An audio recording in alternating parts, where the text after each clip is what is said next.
Tonight. Oh, wait. I got to get it ready first.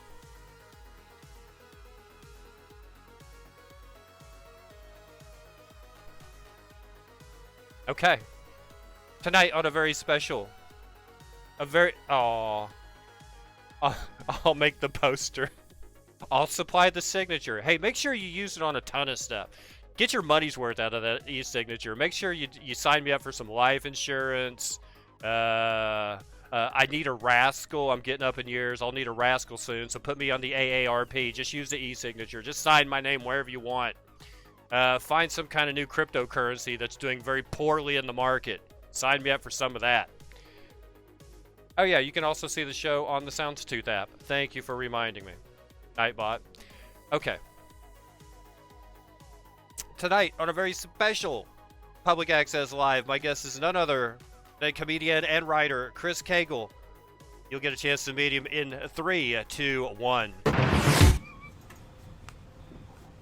Welcome to Public Access Live, your window through my window. Tonight, my guest is comedian Chris Cagle, who I met when I first started doing comedy. He was... Were you in the class, like, were you in Jones' class, in the Yes. Casey Malone class? Yes. Well, Jones, yes. Okay. So, here's our opening question. This is going to blow your mind. What would a young person have to do to reach your level in 3 short years? Well, they would need to not do anything for approximately 154 weeks. Do you know what's really sad? I thought I was really good. Turns out I was wildly unsuccessful as a stand-up comedian. Well, yeah. Still has successful in the word. Yeah, when somebody looks at me, they go, "Hey, how do I achieve your level of success after 3 years?" I'm like, "Well, first of all, you have a ton of hope, and then after the first 12 months, you throw all of that shit away, and then you just go for the next 2 years. Hopefully, somebody hires you." Forward ever forward, exactly. What made you want to do it? I've always liked the idea. I've always liked to You were a fan? make people laugh. Yeah, definitely a fan. Were you a smart ass in school? Were you the Yes. Hey, Cagle, you should be a comedian? Were you that guy? No, not particularly. I mean, I definitely made people laugh, but I was more of, "Hey, Cagle, where's your homework?" That was really the way that worked out. It wasn't, I was too busy making people laugh. It was whatever. Somewhere along the line, your wife said, "Hitch my wagon to that shooting Yes, star." yes. I want some of Yes. that kind of ambition Yes, and motivation. Exactly. Yeah. That pulsar. Exactly. See, you can get lucky. You can be like me, and you don't have to have a particular talent or be suave, or sometimes the right woman just stumbles right in your lap, and you're like, That's true. Absolutely, that's true. be like Dub. Don't force the issue. Let him come to you. Believe me, this is the thing. Everybody's like, "Why did you wait till you were 30 to get married?" And I was like, "I just waited for the first one to ask me." Like the first one that asked me, I said yes. Equal opportunity, but Yeah. also first. Right, but Yeah. I mean, I would have gotten married sooner. Nobody asked. Did she go on one knee? No. No. Actually, her father asked me while toting the shotgun. No. Oh. Yeah. So what are you going to do about this, boy? Is it one of those? He was a friend of the family, so it was a lot. Oh. My dad and cousins were all in the same occupation, so it was kind of like The mob. You make it sound actually like the mob. we weren't going to get married, and then the opportunity presented itself, and we were both just kind of like, why not? And she's like, "Hey, do you want to?" And I was like, "Sure." Let's see. I believe in evolution when I see ham, spam, sperm, science. What? Oh, sperm beast type. That's not really a question. Okay, here's one. I'll need a pic of your starting screen tonight without the live preview top right, please. No. Okay, Mr. Cagle, here's a question. One of you got it right. Okay, thank you, Mojo. Mr. Cagle, are you a full-time comedian, a pro? ?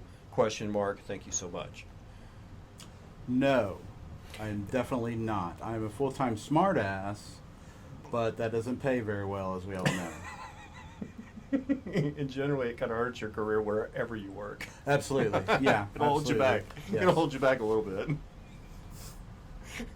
That's what you should tell people. Is like, I'm only at this level financially, and I'm this far from retirement. But the truth is, I've held down a job being a smartass my whole life. And people will be like, "Oh, it's kind of like if you told them that you were like, handicapped in some way." That's, and they're like, exactly. Can you believe it? He plays basketball, and he's.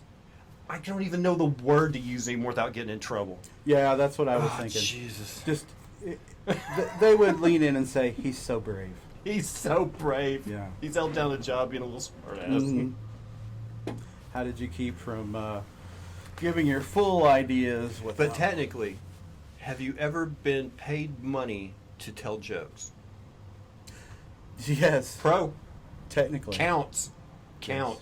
That's why I tell people, like, hey, are you a professional comedian? I'm like, I have been paid money to tell jokes. Yeah, absolutely. And I feel safe standing behind that. Right. Were there other avenues of? Was it comedy? Was that your first taste of being on stage and directly seeing that connection between something you were doing in the entertainment level with an audience? Were you into music first? Did you ever do drama or theater in school? Did you get the acting bug? No, I never did any of that. That's why doing comedy was so incredibly scary to me. Were there a lot of people that were shocked when you told them that, hey, I'm going to get on stage and tell jokes? Yeah, absolutely. They didn't know what to think about it. You really? Okay. We'll see how that goes. Did you find that people were setting the bar like, oh, I thought you had the bar set a little higher? Like if you were going to have a hobby, comedy, Chris. No, I think that people will encourage you at anything till they find out you're doing stand-up comedy. They're like, hey, I want to be that guy that like directs cars in during Oktoberfest. And they're like, you can do that. Go out and get that job. And you're like, I want to get on stage and tell jokes. And they're like, oh, about that. Yeah, I don't know if anyone's ever told you this. Have you looked in the mirror? Have you seen yourself? Obviously, you are without sight. Yes. Did you ever try to perfect a look? Like I was going for something when I was up there. Obviously. Yes, absolutely you were. No, just like try to be one step up from just a big pile of shit. Like, so you didn't mind being like, this is the fishing buddy comedian. He's up there, shorts, ball cap. Yep. Tan. Always one arm have a tanner ball than the other. cap. Yeah. You're not supposed to wear shorts, and then of course. We were from the downtown comedy school. Right. We went to the parlor where we don't learn things in Roy's class, or I did. Right. Did you take the Roy class? No, I didn't take Roy's class. Okay, well apparently there's a set of rules that Peter didn't bother telling us, like don't wear shorts on stage, don't use a stool. You're a stand-up comedian. Stand up. Okay. You know, there's some. I've noticed people that go through the Looney Bin comedy class. They got their shit together. They're a little more measured, and they were prepared for the real world. I don't know exactly what you got in Peter's class. I got 1 week of study and 5 weeks of, all right, get up there, let's see what you got. Yeah, pretty much. What did you write this week? Yeah, absolutely. What did he do while you were on stage? In our class, he was doing human being cartoons. It didn't even look like he was listening to us at all. Like, what was he doing? No, actively listening. Really? Yes. I bet that would have been awesome. Yes. It was. That sounds amazing. It was pretty great. Yeah, actually. It's like, oh wow, this guy. I mean, looking at his credits, right? He's listening to me. Yeah. Oh wow. See, I can't even imagine that. Thank you, Peter, for giving us two distinctly different viewpoints about your same comedy class. It was different for everybody. Let's see. Mr. Cagle, what is your favorite thing on earth? Thank you. Oh my favorite thing on earth. Did you ever? I mean, you're a young fella who's already got the kids out of the nest. Yes. We talked about that earlier. Did you get to enjoy any of their childhood things? Are you a big kid? Do you get to like, yeah, Junior here needs a new video game because you wanted to play a video game? Oh yeah, absolutely. Definitely enjoyed that. What were some of the things you got to share father son? I have daughters, and I'll be damned if I get in the floor for My Little Pony. So something that I really really enjoyed, and I think about it still. Okay, so there's a building set called Connects, right? Yeah. Wheels, gears, things that you can put together, right? Yeah, it's like Legos for engineering. Right, exactly. So at that time, Robot Wars were on television, so we would build our own vehicles and then smash them together, and that was the whole point, to see whose could last the longest, and you just destroyed them. It was great. It's really great. But then, of course, I didn't give him any guidance, so I always won. And then eventually, whenever he starts catching up to me, he's like, "Oh, we can't play that anymore. It's dangerous." I reached a point with my youngest daughter. We were playing chess, and Oh, no. and so badly, I'm on the fence. I'm like, okay, I can show you why that's a bad move, so you never do it again, or I can win this game. And teach you the valuable lesson of people are going to be brutal and when they compete against you. Right, exactly. It's like, lesson either way. yeah, it's like, am I a dick just because I choose the tough love lesson? Does that make me a dick? No, absolutely not. Hey, what's something that you had to do as a parent that you never? It was like so wildly off the radar. You're like, I never saw this coming. My parents never had to do. Can you say? Could you say something that maybe you had to deal with as a parent that you're like, my parents, this is one above this, just based on the time we're living in. My parents would have never had to deal with this. Ooh, let's see. Something that they never would have had to deal with. Phones, replacing cell phones. Triple tap. Can you tie that into some fatherly advice for the viewers out there? Never let your kid your credit card number. Yeah, your credit card number. Yeah. Well, for the longest time at my house, it was always keep the toilet seat down, because for whatever reason these phones, of course, were not waterproof, so several went into the toilet. However that happened, I don't know. What is your favorite person? Who is your favorite person go do on Earth? Who is my favorite person go do on Earth? I'm trying to think of how that was mistyped. Like, where was the autocorrect in there? Because all those words make sense, but they don't. What do they do, or where do they go to? Who is your favorite person on Earth? We'll just take out the go do part. Sure. Who's my favorite person on Earth? I'd say my wife. Really. I mean, You guys are really close. Absolutely, yeah. You guys do a lot together. Yes, yeah. We weekends are made for hanging out with the wife. enjoy each other's company. Road yeah. trips. It's not Photos from everywhere on the weekend. It's not a chore. It's great. I mean, I realize she's watching, but I'm not trying to pander. That's how it is. Do you have? Oh, she's watching. Good. I assume so. Do you have a celebrity crush? Celebrity crush. I've had several celebrity crushes over time. Do you have a pass from the wife for any of your celebrity crushes? A pass? No, I don't know. So that I've even gotten a if pass. in the 1 in a million chance that you actually meet this person and there's a connection, which is like 1 in a billion shot. Right. If that happened, your wife still wouldn't say, "No, it's okay." I mean, maybe. It depends on who it is. Like, my first thought, and all politics aside, of course, because I'm not thinking about her as far as what her current politics are, whatever. But Alyssa Milano. Alyssa Milano, who's the boss, right? Okay. I thought you were going to say Helen Mirren, but I guess it's just me. Helen Mirren, yeah. That's you love the dames, I suppose. Yes? No, she was hot in White Knights. Oh, absolutely, yeah. And her framed next to Mikhail Baryshnikov and Gregory Hines, it's like she was a very pretty woman. Yes, absolutely, and still is, really. Yes. It's not even one of those things where like. But I can't get a pass from the wife for that one. No. She's like. So let me get this straight.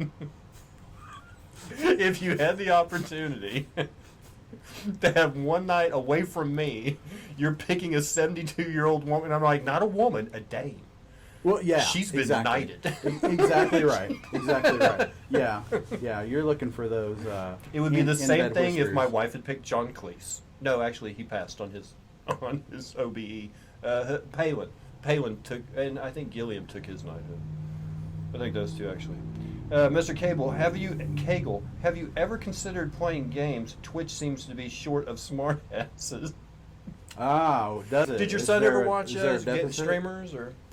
Oh, no, he's definitely the gamer. My son is, absolutely, yeah. What kind of games was he into?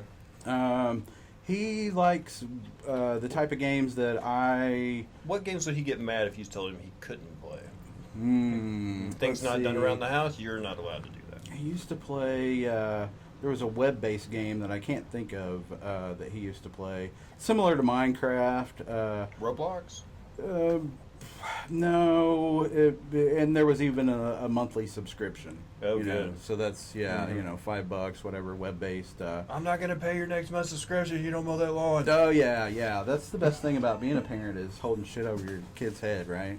My parents used to want to clean out my room. Oh yeah, I'm gonna take all your stuff. Yeah. But, that's If you don't get your grades up, I'm taking that and that and that, and I'm like, I need the globe. We're at school, we're talking about, right? that's how my parents were, but they were so out of touch with me.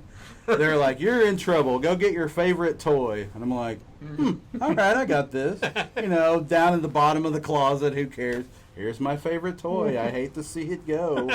And then they put it in some closet, and then 5 years later, I find, oh, my favorite toy. We had to walk of shame. The paddle set, and we lived in a little house over, like, behind St. John's Hospital. Mhm. And they have the little cutouts in the wall for where the phone used to sit. And Okay, there was right. a cutout in the wall for where the phone book used to sit, Mhm, right under yep. it. The little phone stand. And that's where the paddle was. And if you got in trouble, you had to walk and get the paddle and bring it back. And let them Oh. tune you up with it. And then take it back, stop it, and try to... Oh, wow. Yeah, you had to do the Wow, walk really? of shame. Really? No. Dead man walking! No. Yeah, see, now, and that's the other thing. I have siblings, but they're all older. So I didn't really get that specifically, but I definitely got spankings, but that was with a belt. Different. Yeah, we got the belt. Different time, but no when- implement. When I was real young, it was a ping pong paddle. When I got older, for some reason, they thought I needed the strap Oh boy! with the buckle out. Wow. Yeah, it's a fun time. Let's see. Mr. Cagle, have you ever been... what's the funniest thing someone, not a comedian, has ever said to you, and have you used it in a show? Oh my. That's fair. The funniest thing someone's ever question. said to me. Something that I have looked back on and thought was funny is one time at a restaurant, the waitress told me that I look like John C. Reilly. That was several years ago, right? It's not Brule's Rules, curly hair, crazy John C. Reilly. I'm just like, of all the things, you're like, hey, think. Yeah, exactly. Thank you. Exactly. He's incredibly talented. He's incredibly unmistakable. Yeah, exactly. He has his own look. Yeah, so I've had a strange connection to him just in my mind since then. So yeah, I thought that was hilarious. Would you blow Landry Miller? Would I blow Landry Miller? Did you ever work on the Laundry Room Show? No. Well, I saw a taping or two. Okay. Yeah, but never Right. actually worked on it. Would I blow Landry Miller? No. I have to ask, and it doesn't get me banned just asking you. I'm sorry. Who would be the boss if you met Alyssa Milano? Who would be the boss? It would always be Mona. Don't we know that? Don't we know Mona is always the boss? Oh my god. Now, what if your celebrity crush was Catherine Hellman? Is there a chance on that? I'm trying to think of other things that she was in that I liked. Benson? Or Soap. She was in She was in Soap. Wasn't she in that movie with Tony Danza with the monkeys? No, that was DeVito. Going Ape or something like that. I'm not familiar with that one. Yeah, Quite possibly. I think it was Tony most likely, yeah. I'm seeing her as like a gypsy in something. I'm trying to think what she was in. She usually played some sort of a role where she was like a cougar of some type. So Yeah. I don't know what she did before 40, right? Like what her wheelhouse She wasn't was at much. that She point. wasn't much of a woman. No. But as an old sexy woman, Right. she was amazing. Right, exactly right. You don't see any. You don't see any young movies of Catherine Hellman. Find your niche. You know, Yeah. it's like Borgnine. You usually don't find a good Borgnine movie until he's after 50. Was she in Yeah. Brazil? I don't know. There's I don't know where I'm seeing her at. I'm seeing her in everything now. I'm seeing her in something Blake Edwards. Maybe it had Howie Mandel and Ted Danson in it. I don't know. Good character actors. Yeah. Yeah. Yeah. Hey, we need somebody creepy and old to come onto these young people. Catherine, you're perfect. Come here. You got the part. No, you don't even have to read. Let's see. Would it bother you if your son became an e-gamer? Too late. Too late. Has he made money at gaming? I mean, in some regards, I believe. Do you and the wife sit around and do a little board gaming or anything? Oh, a game here and there, but not really a lot. It seems like. Let me ask you this, because mostly you guys do a lot of weekend traveler kind of stuff. Right. You know, go see the country within a day's drive. Mm-hmm. What do you guys do in the car? What do you do in the car? Are you guys talking the whole time? Right, because you and your wife are exceptionally close, which isn't like it's kind of a rare commodity amongst. Really? Yeah, pretty much. Amongst our set. So, you know, I think Frank Elkins, you know, older guy, been married for a while. Mm-hmm. You know, there's not a lot. Right. Yeah. So I'm we wondering, really like, do. It's not. Do you guys, are you communicating the whole time? Is it a quiet ride? Are you just thinking about? Are you looking out the windows, soaking it in? Are you enjoying each other? I mean, like, what's the weekend? Teach us. Really? Teach us how to. Yeah, absolutely. Yeah, discussions. You know, you got to find the right song on whatever your streaming service What does she is pick? that you prefer. Well, You guys XM or no? Sirius? It's I do Pandora. I'm cheap, Okay. free version. Whatever. You know, limited skips. Yeah. And so I'm the one that's connected. I'm always the DJ, for whatever that's worth. And then usually with her, it's an easy go-to. Like, I pretty much exclusively listen to rap. I don't know. I don't know why. It is what it is. I'm glad you waited this long to get to that statement. But for her, it's a great setup because they've been sitting here the whole time going, I bet you I can guess what he's into. Did he say rap? that is, yes. And the more gangster, the better. And that is no joke. I know. Absolutely. But 80s music, usually put on the 80s pop channel. You know, that's pretty good. We'll sing in the car. It's like Tommy Boy, whenever they're, you know, belting out their tunes. Okay. But yeah, I mean, we have discussions. I don't know. I mean, I don't want to flaunt it to everybody. No. But I mean, there's a perception amongst younger people that at some point in a relationship you're going to run out of stuff to talk about, and it just doesn't happen. No, absolutely. I mean, if that's How many the case, years? then How many years? 21. 21? 21 married and 24 together. Yeah. Yeah. See, so you're still finding stuff to. No, you don't. It's, you know, I've talked to people about this before. One of the important things that I talk about, or that I would suggest to find with a mate, find somebody that you can break the law with. No, I found somebody that. I'm not saying we have. Just someone that you could, right? I didn't find an accomplice. What I found was someone who could bail me out when I got caught. Oh, I went a different direction. Right, I went right. for the one person that I knew would always be there if I called. That's the benefit of having an older son, right? Yeah, we get pinched now. Then, yeah, he's our one call. So you really wanted a Bonnie and Clyde kind of thing? That's just how it's worked out. Do you think any of that's the influence of the rap music? That is a great question. Absolutely. If it wasn't gangster rap, would you still be wanting to commit crimes with your boo? I don't know. Yeah. If I had exclusively listened to country, would we be divorced by now? It's Yeah. quite possibly, yes. Good point. Berlin. Wait, what? I was thinking that you looked more like Randall Tex Cobb's cousin. Randall Tex. Did Mojo put that? Yes. Randall Tex Cobb. Yeah, Randall Tex Cobb. He was a kind of a character actor in a few. Oh, nice. I'm gonna look that up later, and I'm sure I'll be. I think he was amazed. Thank a you. boxer and a football player or something. He was in that great Rutger Hauer movie, Blind Fury. It's true. He Oh, was. really? Okay. Let's see. Brazil. It was Brazil. Sorry, as she played the facelift lady. So you just say things out loud and people Google it for you. Is that what it is? Pretty much. All right, nice, I have an nice. international research department. This is a very elaborate Siri setup that you have here. They know Do how you know lost what? we are. This is what happened. Last year I wanted to do this show, and the wife's like, "Well, just do it." So I got an extra Yeah. green screen. It's like after you get approval, or not approval, but after they They buy in. no, they just turn you loose because you pestered them with it so much. It's like, you know what, True. I wouldn't mind True. doing. And then finally they're like, just do it already, and you're like, all right. Yeah, you know what I need to do? Something to be away from me for a while. Yeah. Oh, okay. So we planned it out. We called it Friday Night Live because it was on Fridays. And then Mhm. there were certain people that couldn't make the Friday show, and I was like, well, I don't want to rename it. And I thought it was a cheesy name anyway because I know what I'm pinching off the Saturday Night Live thing. All right.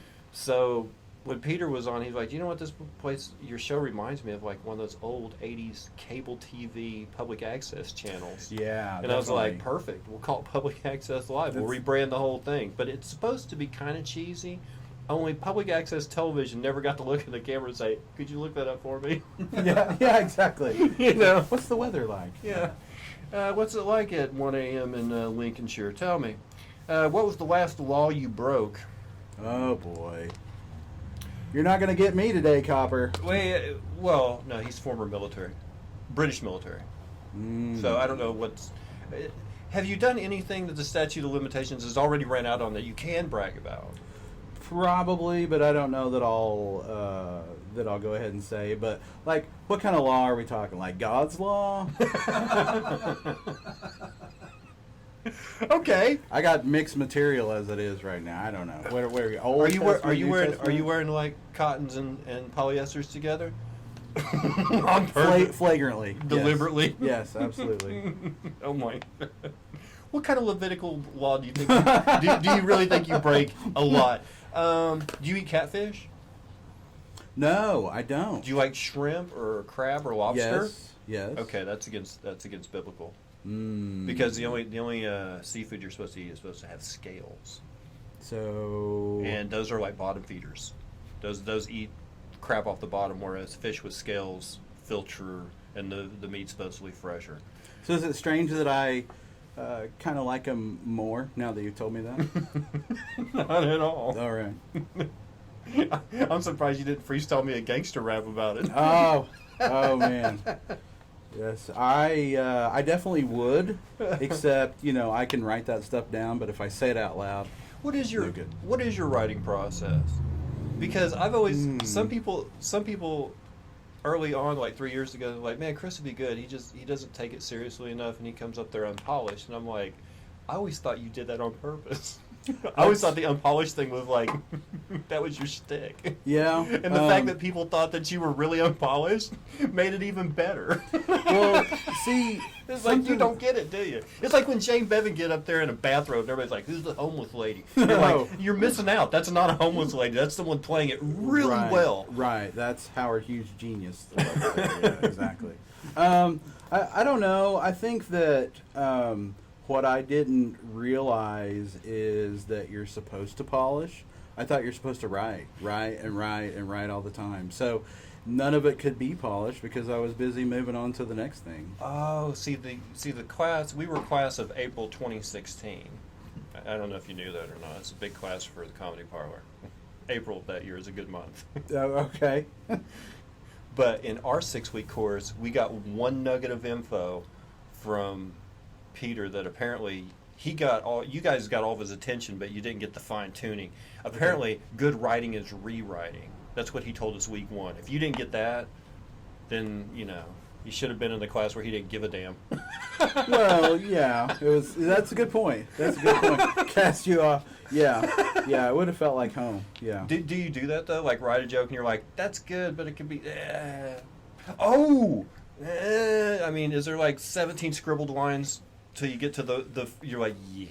Yeah, there's word, changing this word, plucking this word out, putting a different word in. Yeah, absolutely.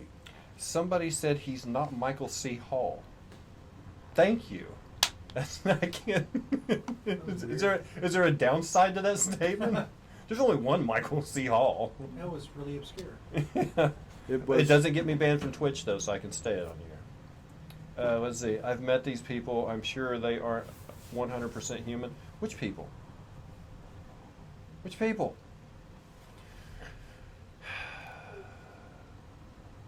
Do you enjoy movies? Do you and the wife?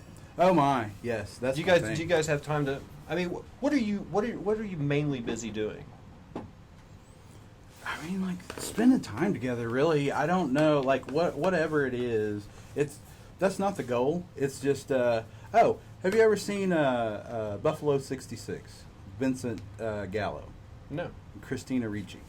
So it's this indie Oh, I film should. from I used to have a mid thing for Christina Ricci. mid '90s, and Vincent, he's a real screw up. Whatever. Tricks her into coming home to meet his parents because they think he sucks. He's a loser, whatever. But at one point in the movie, they talk about spanning time, and we've gone back to that, and my wife and I have talked about that a lot. The movie was weird, but sometimes whenever you pick up on things, it's almost romantic. But like if you say it out of context, oh, they're just spanning time. Like they're just riding it out till the end. That's not the case, but yeah, spanning time. So like watch movies, watch really anything, all forms of movies, television shows. Who makes you laugh? Man. Is there somebody that you and your wife both watch and you guys are just... I don't know that we're always on the same page about who makes us laugh. Well, no, but is there anyone? Like me and my wife can... She likes... Actually, she likes people who I've introduced her to. Like she did have exposure to these people. Sure. But she enjoyed, like, she hadn't heard of Jim Gaffigan. I showed her Jim Gaffigan when... Oh, right. Because she likes a little cleaner set. Right. So Tom Papa.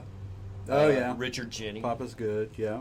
Richard Jenny, like good little Catholic boy, kind of circa 1997 kind of stuff.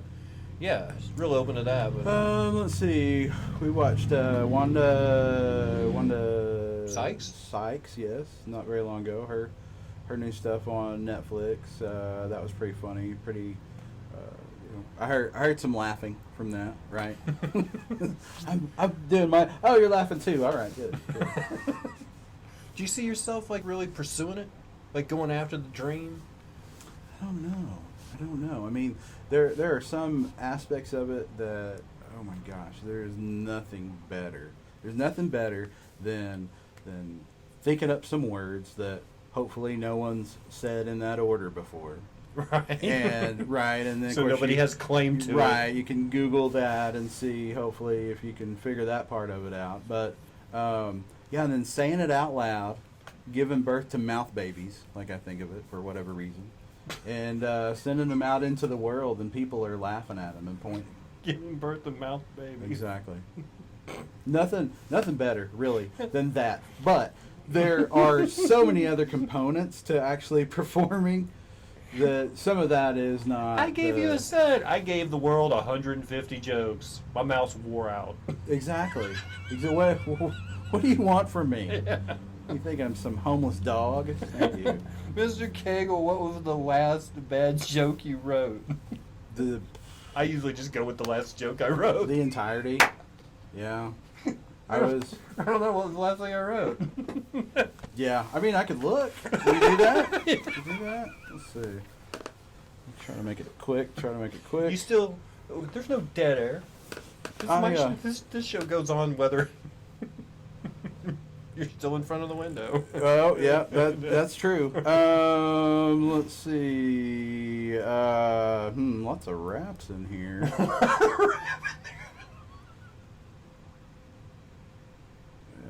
Yeah. Here you go. How about this? My personal version of a trapeze artist going without a net is throwing away all the spare buttons on my shirts. Ugh. Yeah. Horrible. So, you liken a trapeze artist going without a net to you wearing a shirt with the buttons open. No. Oh, wait. Actively cutting off the spare buttons that were provided that came with the shirt. Oh I guess. Yeah. What the hell? That is the right question. Was that a middle of the nighter? Was that this is going to be comedy gold, man? No, I write them down anyway. Comedy gold or comedy lead. This is the title of my next album. Yeah. Yeah, exactly. Chris Cagle, No. cutting off spare buttons. People Yeah. are like, what's that even Yeah. mean? It's the best non sequitur in the world. Shut your mouth. Right, yeah. Yeah, I'm going to give seminars about it. How do you like that? That's a Roy Johnson comedy gold bit. I am Chris Cagle. Uh, With the hashtag I am yes, Chris Cagle. that's right. If I ever come up with a good one-liner, you know I'm going to hashtag it. Just like Roy hashtags everything. That's nice of him to hashtag on Facebook, too. Does that count? What? Does hashtagging on Facebook even work? Yeah. I see somebody in my feed that tries to do the hashtags, but they don't put spaces in between them. So the first hashtag is the only one that registers, and then all the rest of them are stuck together. I don't think that works. So that is way. he going to rewrite the trapeze button joke, or did he just save that for inspiration? Rewrite it? Look, I graduated the class, all right? I was class of February 2017. 2016. I'm not learning anymore at this point. Do you think you got enough to get started out of that class? I've never asked anybody. I've had people on here that's taken Peter's class. Oh, my. I've had Peter on here. Oh, my. But I've never asked, do you think it was enough to get you going? Would you recommend someone take a local class to get started in comedy, or would you recommend, hey, write your best joke and find a mic to tell it on and see how it works? I've seen people online suggest both. For me personally, I think the class was the best way to go. I had no connection to local comedy at all. No people that I knew. It does adjacent. create a little pocket community too. Right. And you can network out of there. Right. Yeah. You're kind of built into that. You have access to the people that run the place, at least to even just talk to them. Right. You know, friendly faces. People recognize you, as opposed to, I would guess, walking in cold to a mic would probably be pretty daunting. So do it. Yes. Yeah. Just do it. Just get out there. Just shut up. That's do it already. rip the Band-Aid off. Absolutely. That's how we got the big brick wall in the window. Is the wife just said, "Just do it already." Actually, I told my wife I wanted to take a stand-up comedy class. She said she would pay for it. I'm like, really? Wow. Yeah. She threw me in that class. You I think she just wanted to be out of the house for 6 Sundays in a row. I look around and I hear about you're incredibly annoying to your wife. I don't know if anyone's told you that other than She her. does. Yeah. No secret. But you find, like, taking the class, though, and you're in that environment, Mm-hmm. and, like, week 1, everybody sits in the chairs and we all take notes. Week 2, hey, who's ready? Who's got something? And, like, you immediately realize that you're not all on the same playing field. You're like, these guys are a lot better than me. You know what I mean? You know what I mean? Right, Like absolutely. that first time you're able to size up the competition in the room, and you're like, Yeah, I mean, maybe it wasn't. Maybe I didn't have the same experience in my class. Not that I thought that everyone was head and shoulders above me or below me. I had Ethan Sandoval and Jason Niblick and Angel Roman in my class. Oh And gosh, those guys were. Sandoval. Yeah, they were all good. Yeah, that's pretty. What the hell am I doing here? And then the next. My money And then I spins, thought, too. well, I'm still gonna stick with it. I probably wasn't the best one here, but I'm gonna stick it out. I'm gonna keep working hard. And then the very next graduating class had T.J. Clark in it, and I'm like, I'm done. Yeah, absolutely. What? I just went Are to they a taking graduation. steroids in here I or just something? went to a graduation show and spent 10 minutes trying to catch my breath because he told one story. Yeah, About- exactly. There is something about the way that he His chocolate weaves. foam dick was. Yeah, it's incredible. You're absolutely right. He's the one person when he finally gets on this show and I finally get the right opportunity to have him on. Everybody's going to know who he is, even though nobody's seen him, because almost everybody that comes on here have mentioned Sam. Like the level of depression that he has caused because of his abilities. is really something to marvel Who's the at. new guy on this scene? Oh yeah, he'll be coaching you. Yeah, exactly. Get out there and give it your best. Thanks, TJ. And he's so nice. So nice. Yeah. What is the lesson that you wish you had, but what is the lesson that you wish you had, but learned the hard way? Wish you hadn't, but learned the hard way? What's the lesson out there? As far as comedy goes, I would say. What's a life lesson? Oh man, a life lesson. A life lesson. I would go back and tell young Chris.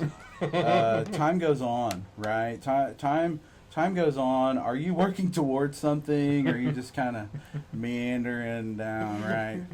If I could go back, I would tell young Dubsky, hey, that part-time job, you're going to be there for 30 years if you don't get the hell out of there. Oh, yeah, exactly. Exactly right. That summer job you thought you took when you were 17, you're still there. Yeah, it's one long summer. Yeah. Any heckler stories? No, I never really had any hecklers. People talking too loud at the bar at VFW counts. Okay, well then every show, every okay, time. I take it back. It's every Yeah, show. that's true. That's true. Someday, if I ever were able to come up with something that was worth listening to, maybe that wouldn't be a problem. Stick it in crazy for the comedic stories later. Stick it in crazy. Billy Bazaar was on here. Don't stick your dick in crazy. Oh yeah. Which is still one of the best non sequiturs that I've ever heard in my life. That joke he tells about if a woman is 30 years old and she has stuffed animals all over her bed, she's going to try to hit you with her car. Yeah, exactly. I mean, it's proven fact, I'd say. Yeah. Everybody's got one joke that I just am blown away by because it's so outside of... Like Right. Peter does a very everyman kind of set. He kind of Right. endears himself to a lot of different people. But that joke about him working in the hospital, Oh yeah. one person's Grammys, another person's lunch hour. Lunch hour, I'm yeah, like, exactly. Oh, Exactly. that's Come a little on, dark. that's- That's a little dark, Yeah, isn't it, for you, Peter? So very dark. Well, and that's, isn't that kind of what comes to you at first, right? When you first started doing comedy, did you want to get attention by a little shock humor? Did you want to throw a couple of not necessarily F-bombs out there, but just a little something to catch, wake up a little bit. Yeah, absolutely. It almost feels like that is that's built into people that want to try it. They, you want to get some attention, you start to get some attention. So, hey, let me say something just batshit crazy that nobody. It's going to be horrible, right? And it's going to involve, children and old people and people that can't do things. Kind of stuck on that. Yeah. Not sure what you can say, right? It's gonna be. It's like the Aristocrats, right? Yeah. Yeah, you come up with your own version. I of the used to do a Aristocrats. joke about people with Down syndrome, and now I can't even. I'm like, Yeah, exactly. I don't know what I can say and what I can't anymore. Yeah, the other day at work, I said something about wearing a wife beater, and then I'm like, maybe I can't say that anyways. Like a wife, you're over affectionate towards your wife, but I mean, I guess that's technically not affection. Struggle snuggle. Yeah, exactly. What about we have this an area at our shop where there's a lot of heat. There's a furnace Mm-hmm. kind of thing. It's a solder. It's like a built-in solder kind of unit.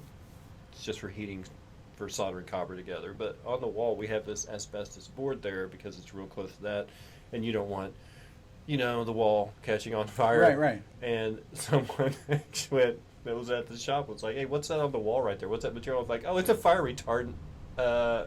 Can I say that? Oh my, yeah. It's like, wait a minute, that's exactly what it is. Of course I can say that. That represents exactly what I'm talking about. Fire decapable. No, it was a fire retardant. You're absolutely right. But yes. I mean, we were Slows so the broke. fire, We have been beat. I'm sorry, sir. I'm sorry. I won't use that word anymore. You're just beaten with your own words so much that even in conversation, when I'm using the correct word for what I'm talking about, it's Right. like I can't say that. It retards fire, but I'm not allowed to tell you. It's like no. Do you find as a comedian that we probably have our hands tied more than any other occupation? Like, is there anybody else that has to work around so many rules of PC culture than a comedian does? Oh, I don't know. I mean, I think. I mean, anybody could get up there and be Michael Dunn and just be like, I'm not conforming to anybody's rules. As a matter of fact, I'm going to tell you about... Well, yeah, absolutely. But I think, I think the most important thing is to be funny, right? That's above all else. And not that you get a pass to say whatever you want, but, if it's not... It also has to do with, I think, the way that you frame things, right? Yeah. If you frame things in a way that you are attacking a group, or you're trying to trod on a downtrodden group, whatever, it's like, what's the point? Come up with something new. There's been jokes about people that aren't capable of doing stuff since second grade, third grade, whatever, right? Yeah. It's all kind of the same thing. So like, can you come up with something different, right? Can you come up with something about, I don't know, their moms, grandmas, sisters, whatever? Like, find a connection. But if it's funny, that's the most important thing. Like Roy D. Mercer used to do a bit, and he used the term waterhead. Oh, right. Like, that won't go anymore.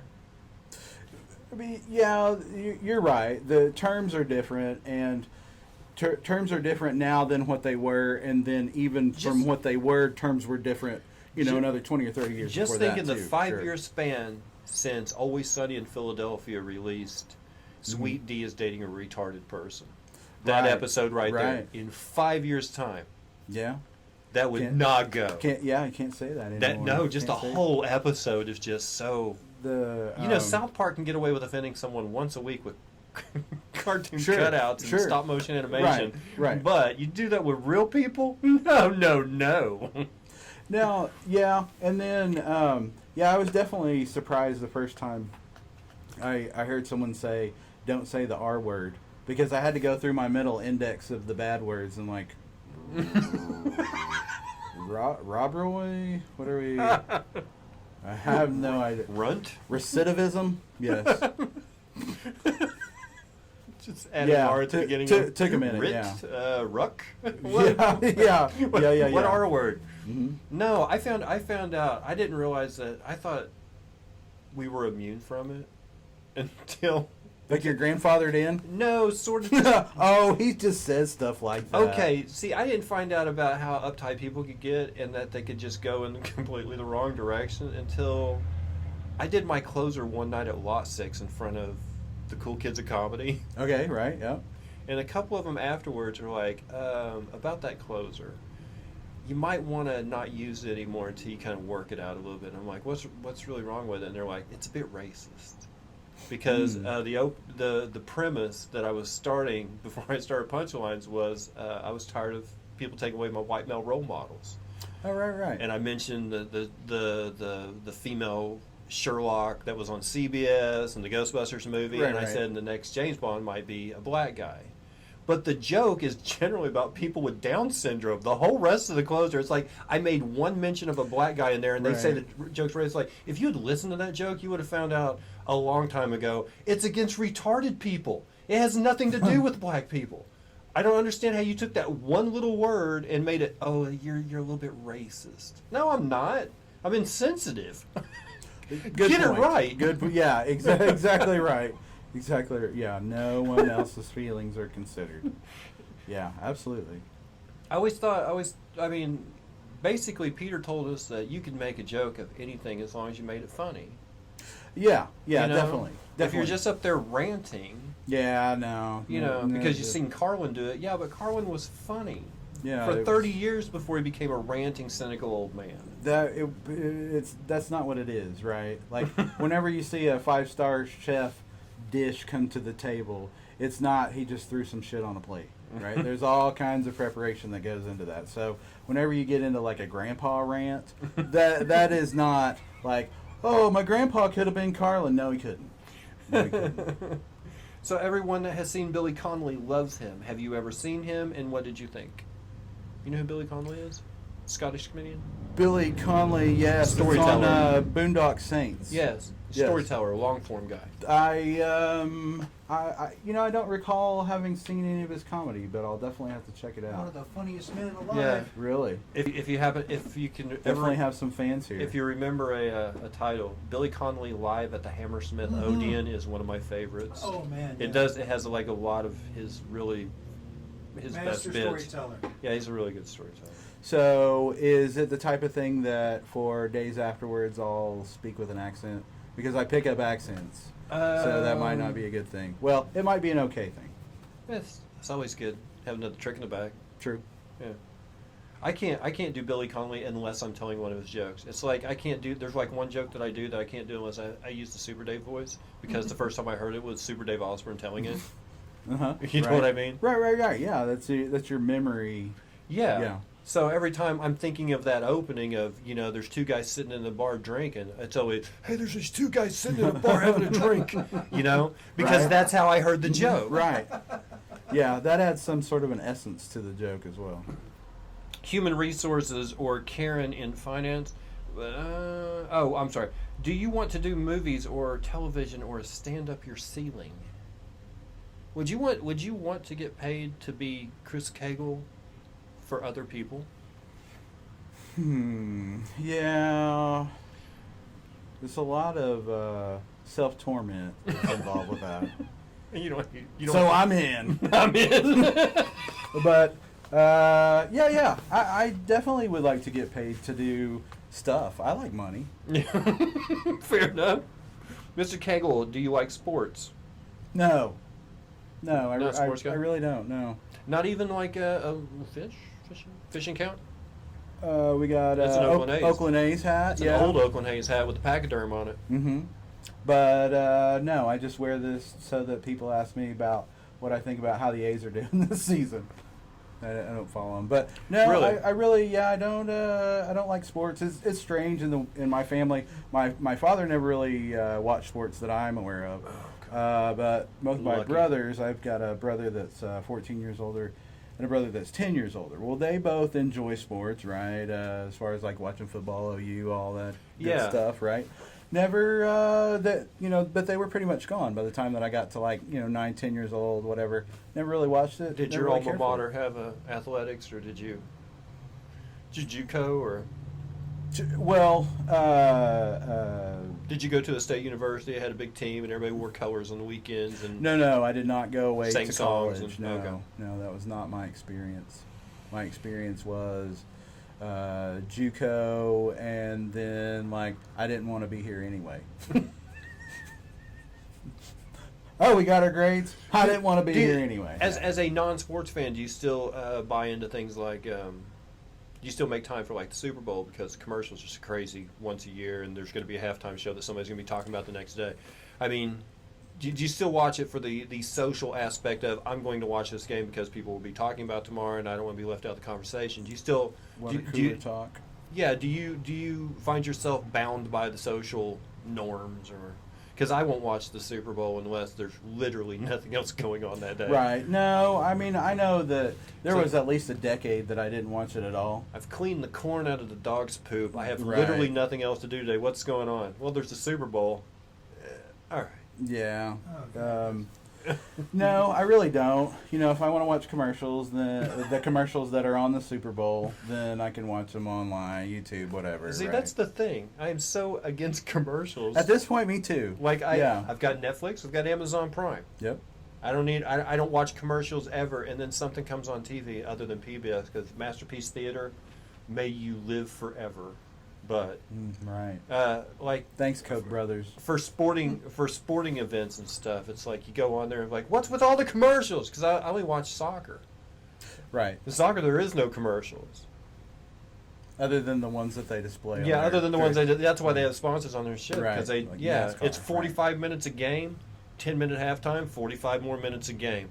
There's no breaks. Really. Yeah, there's no commercials except for at the about that. beginning, at halftime, and at the end. Yeah. And then they beat you over the head with it. Like, look at a Champions League match. They're sponsored by Heineken. That's all you're going to see. As soon as the gameplay stops, it's nothing but Heineken Now, they shit. don't have those fly-ins, though, where somebody's they do. pouring something.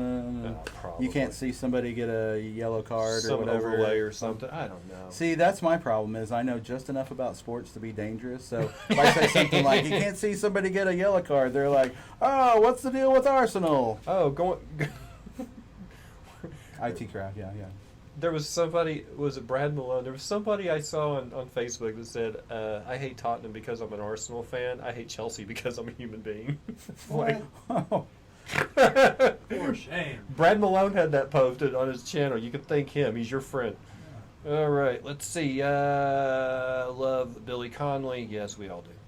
For days afterwards. Oh, if you do see the Billy Connolly for days afterwards, you won't be able to break yourself for saying the F word because he blends it so seamlessly into his conversation. It sounds like it's just another word. well, But then if you say it over here, the way he says it, people are still going to be like, "Oh, it's kind of abrasive." But it It's sounds so extra- natural when a it's Scotsman says extra it. rasp to it. Yeah, well, it's different here in the States as far as that's concerned. Going That's back for to the road trip, have you ever been to any strange roadside attractions? World's Strange largest ball of string, natural bridge, pivot rock. There's this weird thing. The Field of Dreams in Iowa. Approximately 50, 60 miles away in Stroud. You get off the highway in Stroud, and there's this thing, and you can find it on the map or you can look it up, and it's something about aliens, right? And then so it's like, oh, there's a place that aliens landed, or whatever the case is. And then you go and you pull in, and it's just like somebody's backyard, and they've got some alien shit there. Right, they've got like the disc, and then there's the aliens like waving at you or whatever. And There's one of them on the Turner Turnpike, and I don't remember. I thought it was around the Stroud exit. Yep, It's I'm not, sure it's, that's it's it. not the alien one. It's the baby Jesus of Ramona or something like that. Oh yes, the And you're baby like Jesus the of- baby yes. Jesus came to Oklahoma. I didn't know that. Pashmina. There's something to it. Yeah, yeah. Yes. Like, how do we have ancient Christian relics? We're thousands of miles away. He can fly. He can fly. Oh man. Where do you guys usually plan your trips around the weekend? Like wherever you can get to and back in like 2 days or whatever. I mean, you Yeah, plan yeah. it? We've done that, or lots of day Because trips. you have a lot of good. I mean, I don't stalk your Facebook page, but I mean, there's a lot of good. Because me and the wife are always like, let's just get out of here. But we always have to be back by Monday. Sure. Because I run my own business and she works on Mondays, and it's like we always have to be back. Well, there's a lot of places that you can go. Right. Dallas Like, usually gets you picked can a do- lot. Sure. Yeah. Dallas is a good Day trip. weekend spot. A lot of what we've done are like outdoor related. So you kind of think of an area around where we're at, and then just go out. Where are state parks? Can we go on trails? Can we be outside? Is there water nearby? What that kind of thing. So you go up to like, you head out east, go to Natural Falls, Absolutely. walk around their little paths up there, those really wretched little catwalks that you're like, Yep. yeah. When's the last time someone fell off this? Could you Yep. tell me that? Hang on tight. Yeah, their disc golf course is basically made out of old tires, which is going to bounce your disc out if you do hit it. Right. And then there's the yurts. Did you see the yurts at the back? Have you been to Natural Falls in a while? I didn't know they had yurts in the back. Yes, rentable, but you have to have them in a year in advance. You have to rent them out a year in advance. But basically, you They're have hot property. you have a little geodesic dome with an air conditioning unit. You don't have to unpack a tent. There's a road that goes up there. And that's back where the Furthest from the highway. where the dam is, right? Because there's kind of a little lake back there. The stream goes into. Well, no, it's on a hill. Like you have to take you know how there's like these lower catwalks, and when you're down there Right. at the bottom of the falls, you look up and there's one at the top Right. that goes across. Right. When you get to the other side, it's where the yurts is. Oh, way up there. So you've Yeah. got maybe a good view or whatever. Yeah, and there's a road that goes up there because there's not From, supposed to be any from vehicles. the parking lot. Yeah. Okay. Right. But dude, I mean, I like camping just because I like quiet. The worst camping trip my wife ever took me on was 4th of July at Sparrowhawk on the Illinois River because she was like, "Oh, we just need to get out of town and relax a little bit." And I'm like, we're camping 4th of July at a popular canoe site. Oh right. Yeah. And she's like, "Oh, it'll be fine. It's one of the more quiet ones." Yeah. I think they said lights out at 11. They were still launching off fireworks at like 2 a.m. They had one porta potty. Yeah, what is the guy with the one and guy like with the flashlight? 78,000 people around this one porta potty. It's like, this isn't going to work. Well, yeah, but like the one night security guy, Yeah. he's going to do anything about people popping firecrackers? I saw those yurts, and I'm like, there's only 6 yurts up here. There's no campsites around it. So basically, the most people you have to share the top of the hill with is 6 other, families. Oh, yeah. I'm a misanthrope And I get as my well, own yeah. air conditioner, and I don't have to set up a tent or sleep on the ground. Yeah, AC, that's important. And it has water? What? That's my kind of camping. That's my kind of roughing it. It's got an electrical outlet. Yeah, definitely. Plug No, my phone in. I camped a lot when I was younger, in my teenage We've years. got all this stuff. But I saw those Right. yurts, I'm like, never again. Really, my camping was just an excuse not to be at home so I could drink a lot. A lot. So, Does drinking follow you through life? yeah, I mean, there's been, sometimes it's a lot and then not You were much. one of the guys at and the then- VFW that I never saw, like, really getting hammered. Right. No, I kind of know my limits. I never really was a big drinker, and then I kind of found it again later. Ooh, do you go through caves? Oh, wait a minute. Hold on. Let me go up here first. Here's the title for that video, Billy Connolly live at the Odeon Hammersmith, London. Yes, that is the name of the video. Great. Do you do cave tours? And if so, where have you been? Been through a couple of caves. Let's see. There's Merrimack Caverns. Merrimack, That's in Stanton, Missouri. Yep. Or between Stanton and Sullivan, Missouri. And Between St. Louis and Springfield. let's see. That's a then- good one, the Jesse James Hideout. Right. Yes. And they've they've got got the a big ballroom. Yeah, and and all they've got that. a good float. Oh, really? The Merrimack floats are River's good. right there, and there's canoe rental. I didn't know that. I think Yeah. we were on our way. It's a It good was a float. group of us. We were on our way to St. Louis to go to. Oh, Six Flags. Rosie! Oh my goodness, super dog. That's, come here. Come here, puppies. Come on. Oh, no. Oh, no. Oh, no. Okay, puppy kissies. Okay.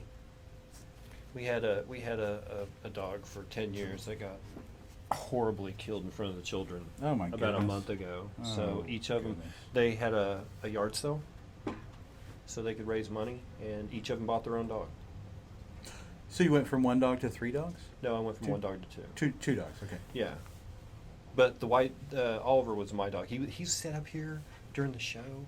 He was a little camera hog. He would always be in the chair with me when the show would start, right? He would know. And yeah. and some people would comment that they could tell it was going to be a good interview by how long Oliver would stay in the chair, because sometimes you just get him to leave. Oliver was the best. This is bullshit. I'm out of here. Yeah, he was a gatekeeper. Yeah? He was a gatekeeper.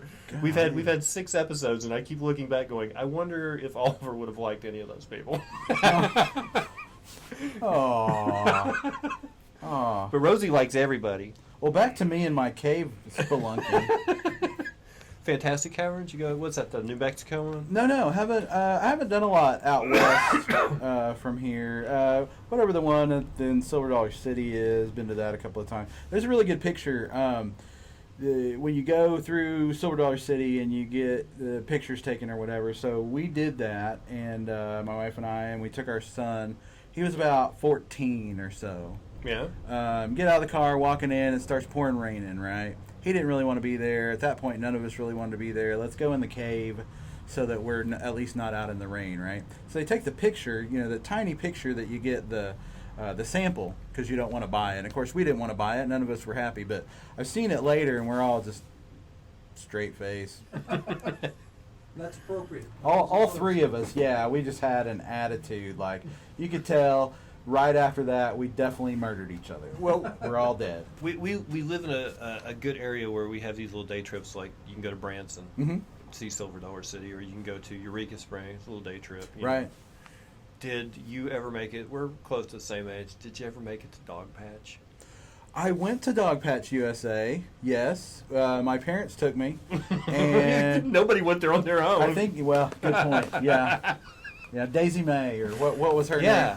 Yeah, Daisy Um, May. But I think. Little Abner or something like Right, Yeah, right, yeah. exactly. Yeah. Yeah. Whenever we got around to doing it, because my parents loved Branson, Silver Dollar City. So whenever we finally got to Dog Patch, Dog Patch was in its decline. How would you? for sure. How would you? For those people that have never, will never know what Dog Patch was. What would you call that? A hillbilly theme park? Absolutely, yeah. Hillbilly theme park. There was a lot of. It was an amusement park, but it was hillbilly themed. Yes, yes, and like incest references, but like kind of high class. Yeah, very tongue-in-cheek incest Yeah. references. Whoa! Not the. Ooh, hey. Cookie. Lies. Wow. Give that dog some attention.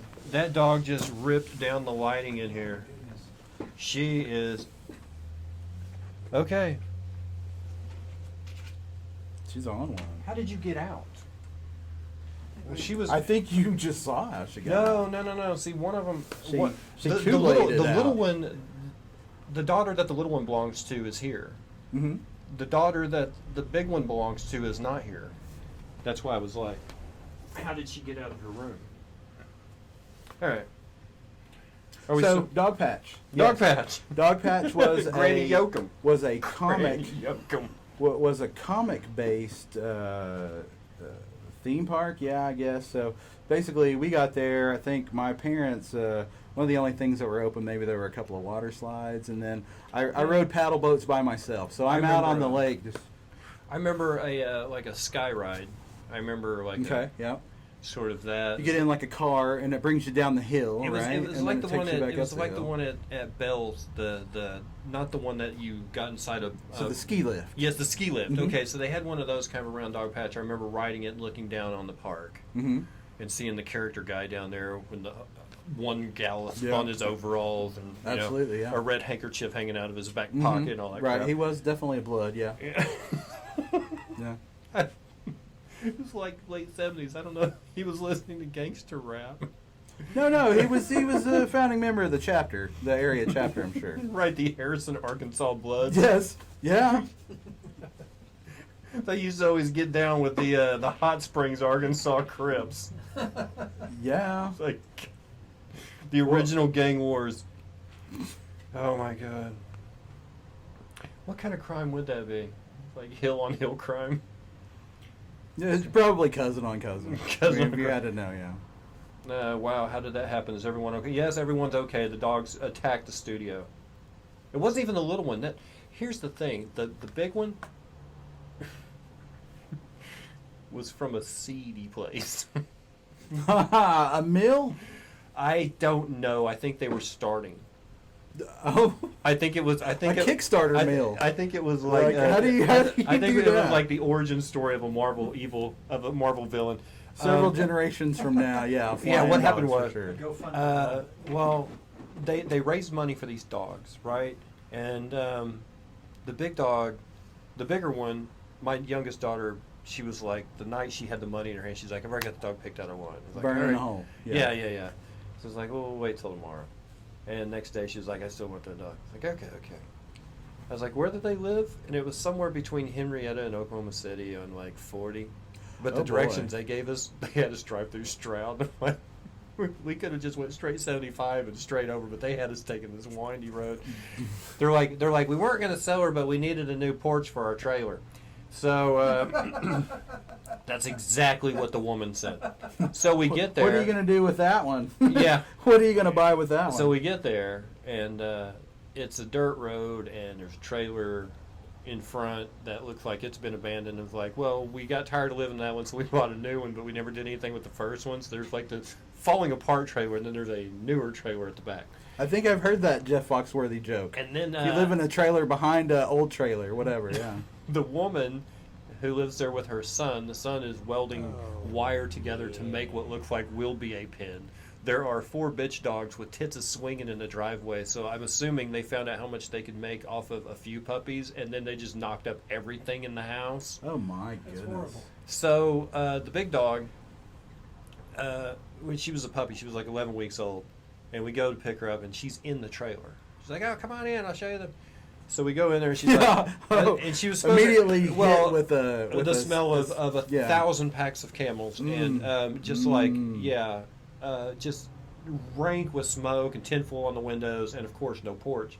So we climbed a little ladder to get up there, and we get in the trailer, and Like half of a swimming pool ladder. she's above ground, but just half of it.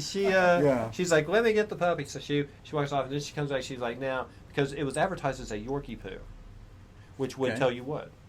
It's a Yorkshire Terrier and a poodle. Yes. Mm-hmm. So she goes, she's a mix. She was, her daddy is Kevin there, that little Yorkie there, and her mama is that Yorkie poo there. Oh. So she was already a Yorkie poo before She's she only, was. she's only a quarter poo. Yeah, right. But we got her out of the house, and we're just like, all right, thank you so much. Here's the money, and we were just wanting to go. Yeah. You know, because I'd already quit smoking like months before, and that house was really giving me fits. I'm like, I either need to get out of here or buy a pack. You're digging through the bills, trying to just roll one up so that you can get the tar off of that. We get out we're walking outside with that puppy, and I'm literally thinking this is the first breath of fresh air this dog has ever had. And you know how dogs are supposed to have little puppy breath? Uh-huh. The one that knocked over the light, if you let her lick on your face enough, you're like, is that a Marlboro? And it's just a hint. It's like the guy at church that would always tell you, you know, as long as you need to quit smoking or God can never use you properly. And then you're like, oh, what's that cologne you're wearing? Is it 15 Altoids and a Marlboro? And you can still smell the hint of cigarette that they're trying to cover up. Right. That's what the puppy's breath is like. So it's like it's a Yorkie poo burrow. Poo burrow. It's actually in its DNA the cigarette. But she eats from both food dishes, so she's already like 4 pounds in the first couple of weeks that she moved to town with us. Since we rescued her, she's been putting on the weight to guess enough she can bring down the lighting system. It's because she's 16 years old. You don't know. They didn't feed her very well. We were and people were harassing me. We put pictures of new puppies up, and apparently the social justice people out there just like, you should have rescued a dog. You shouldn't be buying puppies. Yeah, you don't know. And it's like, first of all, we feel like we did rescue that dog, and second of all, if we give a dog a good life where he never needs to be rescued, hey, prevention's better than cure, pal. You know what I mean? Yeah, absolutely. Like, if you feel like you want to go take an adult dog that's had a rough life and give it a better life, great. We wanted to start with a puppy. And we're going to make sure that it never has to be rescued by giving it a good life. So I think that's equally as responsible. Absolutely. Like, you don't feel like you need to measure in some bad every once in a while, though? Like, hide all their toys or, like move the food where it looks like you're out. What I wanted to do was take their little puppy. You just keep an empty food bag, and whenever they rumble on their bowl, you shake it. I wanted to take their little puppy pads and build it into a diorama with 3 walls that had like a picture of a toilet on it, and a picture of a towel rack, and a picture of toilet paper. So they would know that every time they walked near this little, that's where they. And my wife's like, no. I'm like, it's a good idea. She's like, just because you say it's a good idea doesn't make it a good idea. And I'm like, you're right, but this one's a good idea. And you never consider that would potentially just make them piss on the floor in the bathroom. Well, that'd be fine too, because there's no carpet in there. Sure. Easy cleanup. Yeah. No, I don't want them going at all. But I also they're so tiny. Ever. I don't want to take them in the backyard, because that's where A, the first dog was killed, and B, oh goodness. Yeah, because some stray dogs got in our yard. No. Oh, that's horrible. Yeah. So they mauled our dog. But he did his job. He protected my daughter. They'd blocked off. There was 3 brown pit bulls and a white pit bull with a big black patch over his eye, and there were 4 of them when I got home, and they had already. But apparently, what happened was they got in the backyard and they had blocked. They were between my daughter and the back door where she was scared. Oh no! Yeah. And she couldn't get in the house. And these 4 dogs were sitting there snapping at her and stuff. And the little dog, our little dog, got between those 4 dogs and her, and she got in the house. But they absolutely destroyed him. Oh, that's horrible. He was in pieces when I got here, and I live I work 3 minutes away. I got here and they were fighting over his remains. Goodness gracious! So they heard things and they saw things that day. So the little puppies are a joy to them, but at the same time, Sure. I would rather clean up their crap than one of them go outside and a stray dog carry that little bastard off. You know what I mean? Because they've had enough of that. So I'm like, I don't care. I'll let the dog until he's trained. I'm not going to let the dog outside because I can't guarantee his safety out there. Right. An owl could fly over and take that Yorkie away. Oh, easily. Yeah. Yeah. I mean, he's you know, it won't take a very big bird to come by and go. Yeah, I live in the country, and there was an owl that came and visited us last fall. It was a big fella. Yeah, real big. Walked around on the ground just like, hey guys, what's going on? You got a buddy, little four-legged buddy. Yeah, absolutely. It's actually the currently we have a dog, boy, Barkley, and a and there's a specific spelling too. Like not that I came up with, but I think Barkley like Charles Barkley, right? Sure. But it's Barkley, like Buddy Lee, the jeans guy, I guess, right? Barklee, and you better spell it right. Barkley. Yeah, because I'll just spell it how it's supposed to be spelled, but that's wrong, so I'm corrected. Did you have Buddy Lee jeans? No, it's kind of disappointing. They're like obviously the advertising worked because I just referenced it. Yeah, but it was like Lee jeans for boys. Right. I had Sears Tough Skin jeans. Yeah, exactly. They came in 3 sizes. And the husky. Yeah, I had husky size. Yeah. You had thin, regular, and husky. And if you were a fat kid, you had the husky. I had huskies. I think all kids had huskies. And they probably really only had one size. They had those knee pads built into them that the jeans would wear out before Yeah. the knee pads ever would. So Yep. you just had like a set of knee pads and then tatters all.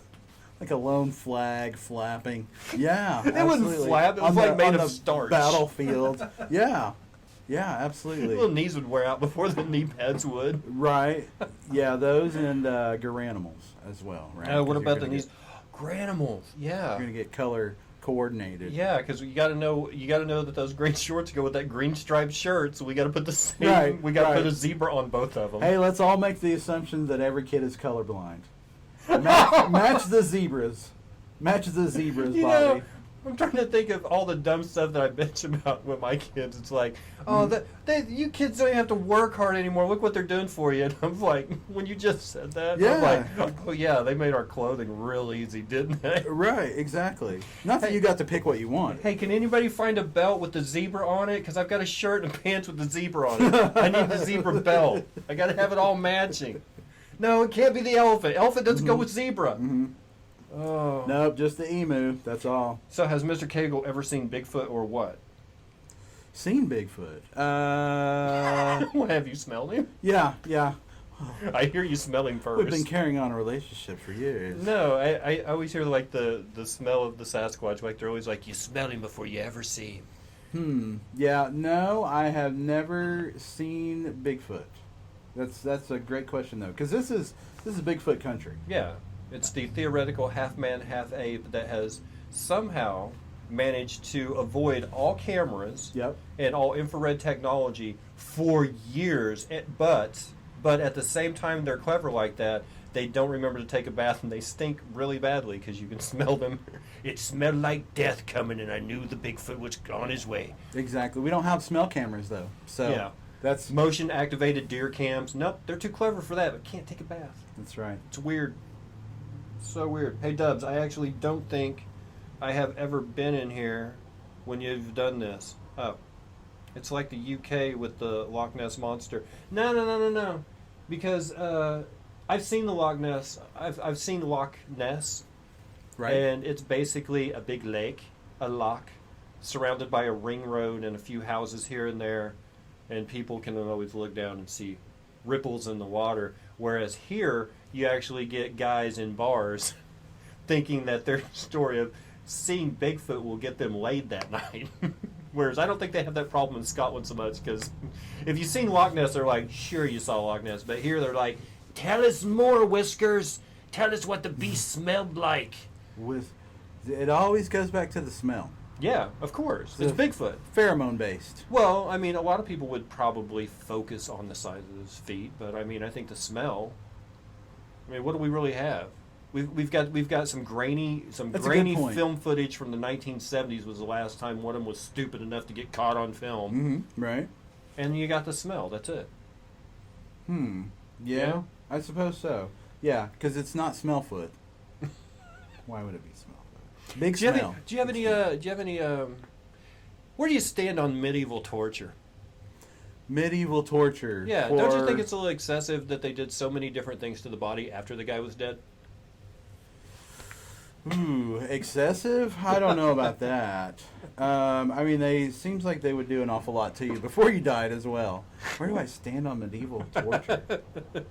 Wow. Like, I'm discovering boundaries that I didn't even know that I had today. Like, I mean, First, we're going to chop off your head. Okay. Then we're going to draw and quarter you, chop you into mincemeat, put you in a pie, let the ravens eat you, and then set you on fire, blow your dust into the wind, collect the ashes that are left over that are too heavy to blow in the wind, and then shit on them. It's like, oh, that sounds horrible. But I'm already dead first, right? Yeah, go ahead. You know what that sounds like to me? That sounds like somebody got the idea that they wanted to do this thing, and their wife's like, go ahead. Right? Knock yourself out. As I look around the room, I'm like, yeah. Just do it. Quit talking about it and just do it. Right, yeah. Just do the damn thing. Yeah, torture and get off the pot. Exactly. Are you an adventure seeker? I mean, as you and the wife are out traveling the heartland, obviously you can probably find two things: Mexican and barbecue. What else have you found out there in the heartland that you're like that you would actually drive back to? You'd make the trip just for the food. Ooh, drive back for the food. You know, like, hey, that trip was shit.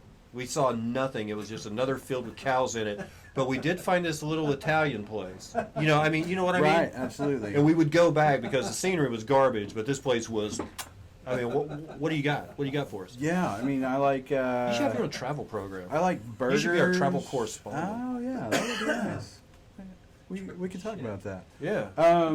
Yeah, you get out of town. We should talk. You tell me about the Uncle Chris. Tell us about the outside. Tell us what's beyond the river. Outside the bubble. Well, this is what happens in the outside the metro area. What were you surprised by? Let me ask you this: what were you surprised by when you were out on a drive and you're like, I was so shocked that we found this kind of food in the middle of nowhere? You know, like a sushi place in West Texas or something. You know what I mean? Like Right, what have you found out there that you were just like, it was stunning? Let's see.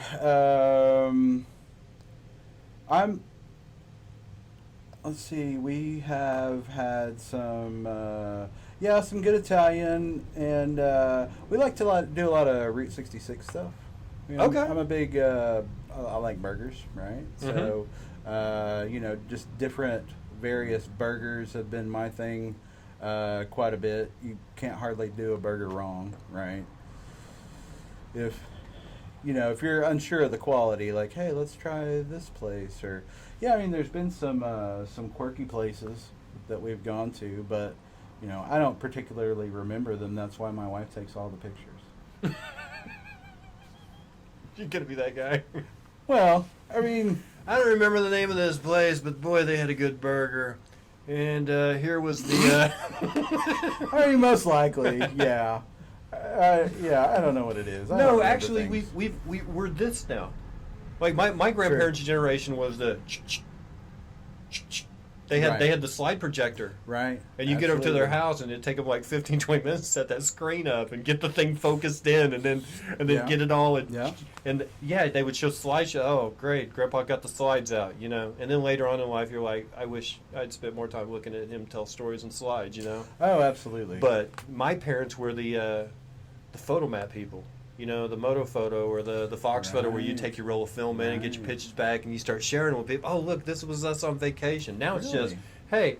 hey, here's 150,000 pictures of me in the last year on Facebook. Right, exactly. It's Exactly like, right. This is where we traveled, and this is our wallet now, pretty much, for our pictures and Very everything. definitely, yeah.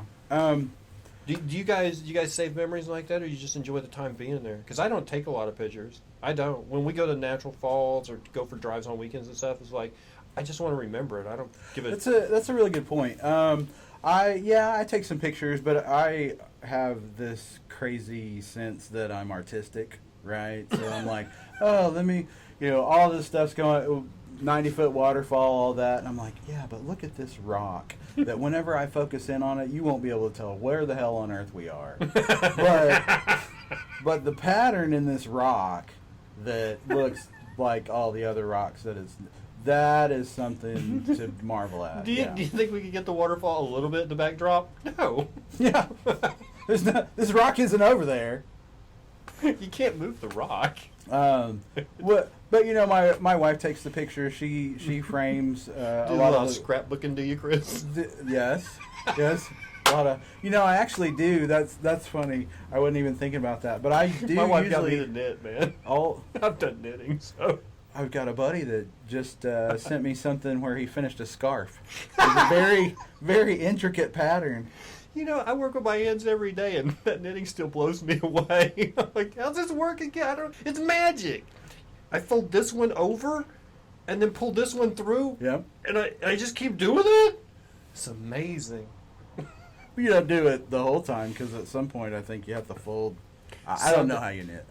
I watch my wife do those little human beans. Oh yeah. I have one. Keychains. Yeah, and I'm I've got like, one. how do you do that? And she's over stuffing, you know, like soft toy filling in it. And Right. Stuff. Like, it's amazing to me. I just sit there and go, "You're a magician." It's like magic. Yeah, I've stared at it and tried to figure out how you do those knots. Silver Dollar City, what's your favorite? You like the glass blowing guy? Because I can't leave. Yes. If I pass him first, it's like, have fun, 4 hours, come back and get me. I'm going to be right here watching this guy do that. Yeah, I love the glass blowing, the blacksmith, any of that stuff where there's some sort of a trade, somebody's making something. Did you see the glass blowing Netflix show? Blown Away or whatever? It was like I haven't seen it it's yet, a competition. but it's popped up on the feed or whatever. Some of those things are just... glass is amazing to me. Oh yeah, it's like it's definitely liquid, voodoo. but it's not. And it's fragile, but it's not. It's, you know... And even when it's really not, right, whenever it cools down, it's still technically not a solid. Yeah, right? and how they can actually take it and dip it in like water right away, and it'll crack like you would expect. Right. But then it'll also shrink in size, and all the cracks will like suck together. Right. And What do they call that? reseal. There's a something- technique for it, but it's still Prince- watertight. It cracks the entire thing, and then reseals itself, and it's still watertight. It's like, Just because it creates a vacuum inside. I Because don't know it cool how. off. And there was one thing that they did where they were, they would take little bitty strips of glass, little bitty like little dowels, and they would line them all up on a form, and then they would take their rod or whatever with a glob of glass on it, and they would roll it and make these as the wall around it. And they would do that, and then they would, once they heated up and formed it together, they would make another one, and they would slide it over. But you know, one of them, the dowel rods are like angled like this, okay, one of them right. angled like this, and it would do like this like fishnet pattern in it. Right. But there's a naturally occurring or something that happens in it. So between each one of those little diamonds in it, there's one single bubble of gas. So it has, and they're naturally forming. You can't not have them. But it just is like, how does that work again? That's amazing. That someone put all of that together to the point of so many times where they're like, Venetians. hey, if you do that, The Venetians are amazing. if you do that. Oh my God, Blown Away was so good. Yeah, Sluffy Flipper. If you've seen that, that was like a Canadian. Sluffy Flipper is she was originally from Liverpool. She's just moved. Dr. Cameron's rating with a party of 12. Welcome everyone from Dr. Cameron's channel. I'm Agent Dubsky. This is my guest this week, Chris Cagle. We're just talking about everything. If you guys have a question for Chris, he is a comedian by hobby. Yes. Yes. Even say by trade, by chur. By chur. No, I don't mind if people say that. If they say I'm a comedian, I'm like, no, not really. I'm a comedian by hobby. I've done a lot of hobby comedian. It's so strange whenever people find it out too, because they assign this thing to you, right? Mm-hmm. Like they don't see you for 6 months, 8 months, and they're like, "Oh, hey, how's it going? Yeah, how's the comedy? How's the like every fiber of yourself is that now only." Or the presumption where they beg the question, and you show up to an open mic and they're like, "Oh, are you getting back into it?" You're like, "I never quit doing it." Well, we haven't seen you. Well, that's because nobody's booked me. I didn't quit doing comedy. I just quit getting shows. There's a difference. So what are you doing down here? Working on new material? No, I thought I'd do some of my old stuff. See if you guys still were looking for a guy who could do this kind of material. Why would I bring anything fresh to the open mic? What am I, a try-hard? Yeah. Oh, look at him trying so hard. Overachiever, bringing new jokes every week. Come on, perfect your 5 minutes and shut up. I would. That's honestly, what your hour on Netflix is going to be. 20 times of that 5 minutes shown over and over. I really do think a lot of people would be better off if they would just spend time polishing 5 minutes rather than every week coming up with something new. That's a good point. It's like, 6 weeks in a row of mediocre material. If you had spent all 6 weeks on that one joke, it could have been really good. It could have been really good by now. That's true. You just babied it a bit. That's true, but they can't all be. I cut the spare buttons off my shirt. I have a question. I have a question for Chris. Did he invent the Cagle exercises? I think we covered this, and it's different Cagle. I think you're referring to the Cagle with a K. And well, the thing is that that's actually and his vagina muscles are already in pretty good shape. I've been told. Taught. Actually, my name changed whenever my family got to America to the current spelling, Cagle. Prior to that, it was the Kegel. And I believe his name was Lionheart. First name Lionheart. Lionheart Cagle. Lionheart Cagle, yes. Wow. I would Now, love if to be, that doesn't make your urethra pucker, I don't know what would. I'm just thinking of like when you go to a fancy dress party and they announce you, on a little card. Mm-hmm. Like, how would you? I would love to be announced as that every day. Lionheart Cagle. Yeah, absolutely. That's me. It's always so weird. Right here. It's always so weird that people attach that to my name, though. It's like immediately attached, the Cagle exercises. Like, if your uncle was named, like, Dr. Anus, and you're like, hey, I heard about your uncle and all his muscle control stuff. People wouldn't even know if it wasn't for Cagle the elf.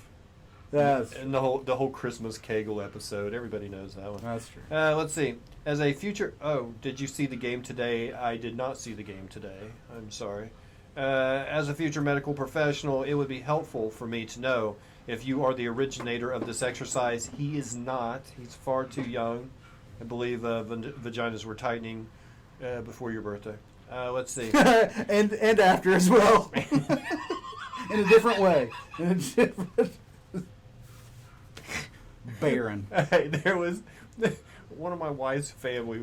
Her grandpa was always talking about my wife's dad had a big head on him. He's like, yeah, everything was fine till Bob was born. He destroyed my toy box. Oh my!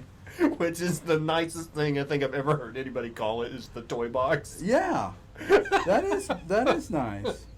It's inviting. The big-headed bastard broke my toy box. Let's see. Yeah. Like a squeeze. I like your shirt, Dubsky. Thank you so much. Yeah. Dun, dun, Yeah, dun. now you get to hear my old man spiel. I remember when MTV used to play music. Mm-hmm. Let's see. Dr. Kammer's future medical profession. What are you studying? Medicine. Such a bad joke. Everyone keeps asking the same question. Did your guest invent the Cagle exercise? Yes, we've covered this, and no, he did not. Can he queef for days? That's a strange question coming from a lady. For days. What Like is it- your like what it is your continues? queefing limit? I guess is. It's like a time limit. Like throughout time, like, It's like- whew, I'm out of breath, but different than You remember breath. when you were kids and you would just like go? You're at the pool in the summertime or at the lake or something. Like, hey, let's see how long we can hold our breath, and somebody would time you, and it was basically a miscount, but it would prove somebody would stay under longer than the other when you'd have a winner. Right, exactly. Much the same way when you were younger at the pool and you'd have queef contests. Right. See who could form as many bubbles in the pool as possible. Were you the winner? Yes, I was, and let me tell you, that's one unknown fact about Dog Patch USA. is that The queef brings the dog patch callback. the acoustics I love in it. that valley. Woo! Some say you can still hear it. You can still hear it ringing. If you didn't think he could tie together a queef and a dog patch joke and do a callback at the same time, that's 9.9 out of 10. All right, thank you very much. The Russian judge gave you a 7. Let's see. Where was Lionheart's Cagle from? Surely Germany. Surely Germany. Yes, surely Germany. I think that is also where Leslie Nielsen was from. Surely Germany. I don't know that. I'm sorry. That is a classic Chris Cagle dad joke. Yeah, isn't it though? Yeah. I guess we're having Mexican. Yeah, I guess. Does this mean we're having Mexican? Yeah, exactly right. Let's see. So, can Mr. Cagle grill or barbecue? He looks like he could. He looks like he could. Do you look like you could grill or barbecue? What do you call that? Entitlist? You're like, hey, yeah, I bet you've seen your day behind a grill. I mean, yeah, who can't burn meat or heat meat to a level? Yeah. The queef heard around the world. You just can't get away from queef. Once somebody brings it up, kind of sticks in. Let's see, well done. It's like Freebird. Are we taking requests? If only I'd brought the mouthpiece to my trombone. The things I could show you kids that they, well, actually no. Let's see. Okay, Dubs. Who does he support in soccer? He is not a sports fan. Unless you consider queefing a sport. I think we went over that. Queefenshire? Is that a team? Sure. I apologize. Queefingham. Queefingham, yes. Queefingham. I'm a big Queefingham supporter. Yeah, I think they're going to go all the way this year. They're certainly going to make a racket. Queef Park. Queef Park Rangers. Oh, God. I apologize to everyone in Loftus Road in London right now, but Queef Park Rangers is a beautiful joke. I'm sorry. That's well written. Is this breaching terms of service? No, it's not. See, I wondered about that. You were so worried about that earlier. No. We know what we can say and what we can't. It's like radio. You know, there are absolutes that you cannot say on radio, but there are things you can describe if you're clever enough. Oh my goodness, I enjoy that so much. So basically, like when I was helping out at 92 on the beat, and the Big Mad Morning Show. Early on when Billy Madison was the host, and then when Corbin took over, before Shay died, we would turn things around because you couldn't say screwing or you couldn't say fucking. You could there's things you absolutely cannot say on radio. Right. But what you could say is our term for sex, and as long as you didn't include bodily fluids or talk or anything you say, the verbiage could not describe penetration or insertion. So you had to frame it in a way that you could still talk about it, but you couldn't talk about fluids, you couldn't talk about insertion, you couldn't talk about anything like that. But you could still talk about it. So our term was we called it boxing. You know, when you hammer something so hard you leave it cross-eyed and drooling standing in the corner taking a standing 8 count. Oh my! You know what I'm talking about? Yeah, like that's how we would have to frame it because it's radio. Same thing on here. You can talk about anything so long as you're not graphically describing what you're talking about. Correct. You know. Yeah. I didn't make any of this. So queef is just information at this point. It's just a word, unless you attach some kind of emotional context to the word and make it a naughty word.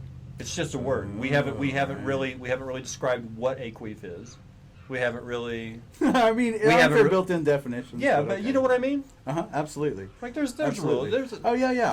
This isn't a bad gig. So whenever everybody sits in a chair and they're like, "Oh, I said the F word." It's like it's fine. So just don't describe what that means. in my teenage years, that was early whenever rap came to Oklahoma anyway, right? And I remember that there was, a lot of problems with profanity. Early Too Short? Right, yeah, Luke Skywalker. Yes. The 2 Live Crew, right? And then I remember, my parents were very religious, churchy type people. And my mother and I went round and round and round about she believed that it was the words, and I argued that it's the intent behind the words, right? Yeah, but so the words don't matter. It's the intent that's behind it. well, the first thing you learn in debate is that you can't Just like your boxing. you can't argue intents and motives. It's like the one thing you can't argue. You can only Yeah, argue true. fact. True. Of course, anybody who's ever told their mom that probably remembers how hard they got hit. Yeah, that's the other part Mom, of it, right? we can't argue about this because you're not allowed to argue intents and. Yeah. Yeah, now it's past tense. Yes. What do you got coming up, Chris? What do I got coming up? What would you like to do, man? Do you really? I mean, you have a little spare time. If you wanted to invest, do you plan on getting back on stage? Do you plan on enjoying the experience, moving on, becoming a motivational speaker because now you know how to use a microphone? What are you gonna build? You gonna make money at this? Coming from another angle? Realistically, yes. There are times that I definitely would like to get back on stage, like to move in a direction. I heard Seth Rogen say something recently on Comedians in Cars, something to the effect of that he had heard something, the reason that he doesn't do stand-up anymore, something to the effect of, I thought I wanted to be a boxer until I fought someone that really wanted to be a boxer. Right? And then it's like, ooh, that really resonated with me, right? That whole idea. I really enjoy writing. I really enjoy making people laugh.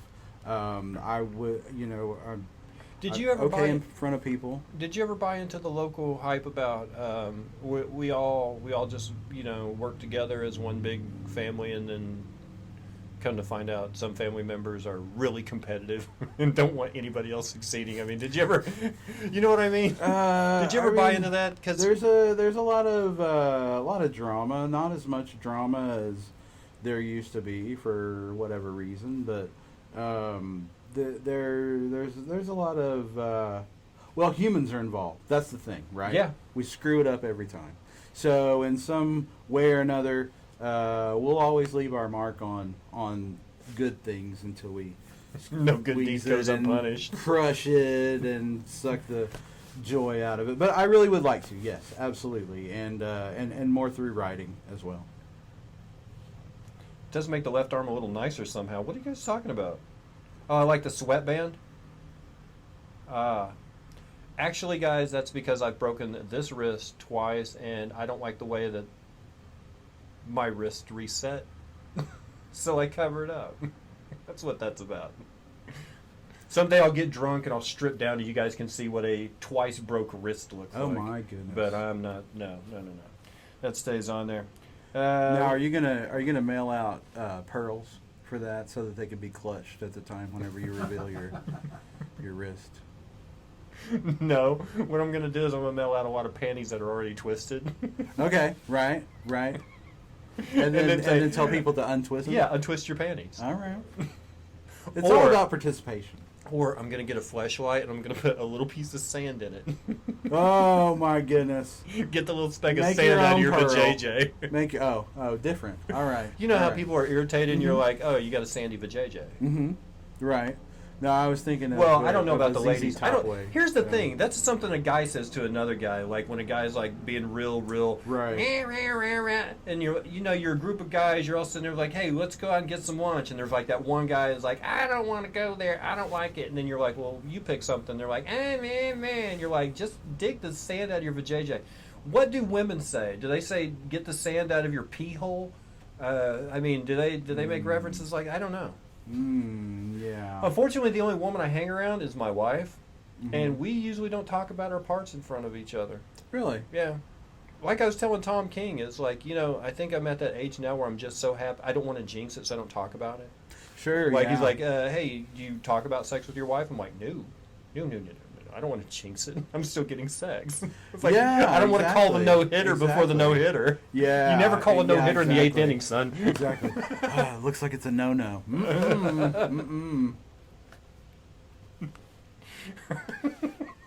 See, that's a good point. And then what? You beg about it later whenever you're not getting it?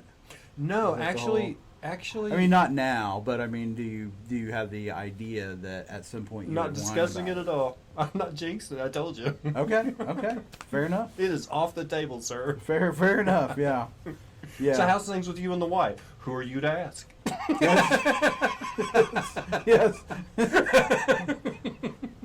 If you were her, you would know that we don't discuss this. Yeah. I can't let you in. Your security clearance definitely is not enough for that conversation. Let's see. I never saw that when I was in Mallorca. You said fleshlight. I went on holiday to Mallorca and they had a vending machine, a fleshlight vending machine in what Mallorca? Is that the Spanish Riviera? Is that what that is? Is that where the summertime all the English people hang out in Mallorca? So that Apparently was, they have a vending machine where you can get your own fleshlight next to the beach, so you can also pick up a grain of sand while you're there if that's your. I fully believe that was someone's Amazon package that was on their porch. That was not a fleshlight machine. I'm gonna need proof. This is how I like to wrap up these kind of things. Were you ever on News Junkie? No, Oh, okay. I've watched it several times. Yes. All right, News Junkie. We'd have that game where we'd bring someone on stage, Okay, right. and we'd be like, we'd have to guess their name, where they're from, and the secret nobody knew. And it gave us comedians a chance to like riff about some some normie in the audience. Like, hey, come on stage with us. We'll give you a beer. That kind of stuff. Mm-hmm. What I like to do for this show is we've kind of changed it a little bit. So this is how we frame it. If you met yourself for the first time today, no, not even met. You see yourself for the first time today. That's you across the street. All right.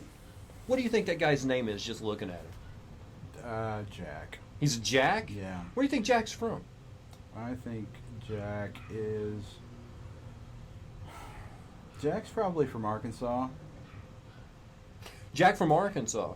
Now this is where you really have to dig deep. What do you think is secret that no one knows about Jack from Arkansas?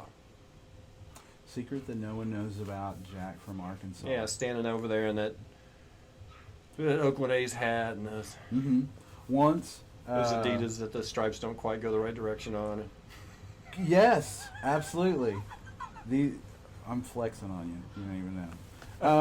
So the Jack from Arkansas. Jack from Arkansas. He's got a secret. What do you think his secret is? It's that if he's able to avoid starting eating sweets, he's okay. But if he starts eating sweets, it can turn into like an episode of how My 600-Pound Life happened. He's one candy It's bar. it's My 600-Pound Life origin story.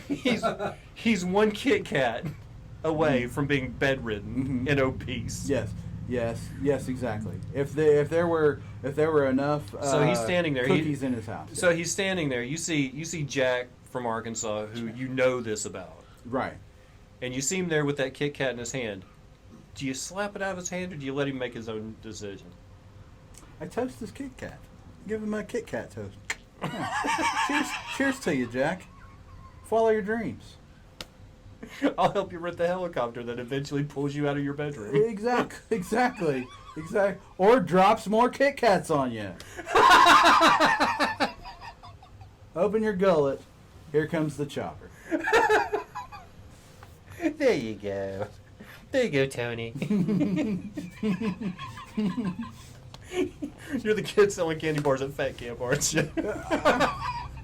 Don't let him tell you how to be, man. You do you. You do you. If you want the Snickers, take the Snickers, Tony. Exactly. Why do people want to withhold things and bring pain in the world? We've been telling people this, and people think it's a little sick, but my sister and me, we both say, my grandpa, like the year before he died, they were like, yeah, he needs to eat better, he needs to get. So my grandma was like, all right, this, you're going to need bran in the morning, no bacon. And so for if we had known he only had a year left, we would have let him have all the bacon he wanted. You know what I mean? Yeah. Like, I'm so sick of that. Oh, well, you were trying to do the right thing for him. Why? By depriving him within the last year of his life of the one thing that he loved most? Oh, yeah, definitely. Definitely. If we knew we only had a year left, let the guy eat bacon. He wasn't that Hebrew. So much bacon. Yeah, he wasn't that Hebrew. He wasn't that Hebrew. He would eat kosher bacon. If it had been blessed by a rabbi, he'd eat it. Yeah, when I smoke, you know, my wife always bugged me about smoking, right? Like, I want you to live longer and all that. And it's like, yeah, but the whole point of that is it's not like, you know, you get a couple of extra years in your 20s. Right? You only get the shitty bit at the end. Like, oh, right. Oh, he's hung on for an extra 3 years. And, you know, you're tapping out. Should have kept smoking. Should have kept smoking. Yeah. If I had known that the last year that I got for quitting smoking, I was going to spend in a diaper, Exactly. I might have stayed smoking. Exactly. SOS. Absolutely. There's Grandpa Chris blinking help again. Yeah. And something about a Kit Kat. Just give the guy a damn kick. The part about smoking I liked was the 5 minutes away from everybody. Nobody would follow you outside for a cigarette. So you'd be like, I'm going to go outside for a smoke, and they gave you 5 minutes away from everyone. It was me time, and I loved that. That was harder to give up than the actual nicotine. See, I vape, you know, so a benefit of vaping, even though for whatever reason I guess it's cool and it's uncool and whatever. But the thing I like about vaping is that you never have to give someone anything. Nobody has, hey, Yeah, they're not going to hey, can I take a drag off of that? No, they don't do No, that. you can't. Yeah. No. I don't have another vape You just sit there and device. put your mouth over the top of it. I'd love to, but I have SARS. Yeah, exactly. You want to hotbox it? If it wasn't for that bloody SARS thing, I'd give you some, but oh yeah, and I'm a very positive wink wink person. Right. And I don't have a lighter now either, right? So That's the yeah. hey, you got a light? If you can figure out how to start it off of that. I'll give you a quarter for a cigarette. What does that equal in juice? Yeah. Hold out your tongue. Let me open it up. Hold on. So this will get you where you need to go. An epidemic of guys handed for money at the local Quick Trip is all of them have juice. No vape, just the juice cartridge. They're sucking on it like a pixie stick. We don't know where they got this idea. Under their arms. Yeah, absolutely. This is a lot better than shooting ourselves up between the fingers. It'll get you where you need to go. Let's see. Please check Twitter. Swear to God, I think it'll make you both laugh. Okay. Well, I can't check it from here. This is my wife's iPad. I can't check the Twitter from here. I just don't want to ever log into my Twitter on her device. There's a couple of things. If you guys are good friends, and I everybody that's watching right now, I consider you my friend. But if you're a really good friend, if you hear anything happens to me, break into my house and please delete my browser history. That's all I ask. If you're really my friend, you would do that. You would do that. You would break into my house the moment you found out that I died, and you would delete my browser history. And I would thank you. If you were truly his enemy, you would break in before those people, and you would release his browser history to the world. You fancy yourself a villain? All right. I can't go anywhere with that. I was going to have the last word. I'm like, nah, that's pretty good. Sorry. Look, I sent you some message. There was that storm. I just have this. I just have the Twitch chat. I'm sorry. That's all I have open. Jesus, all up in me. Thank you so much for being here. I prefer mainlining peanut butter. You haven't tried the vape cartridge yet, so don't knock till you try it. That's right. I think all vape tastes like cock. It's all cock flavored. What? I mean, I'm okay with that. It's got nicotine in it.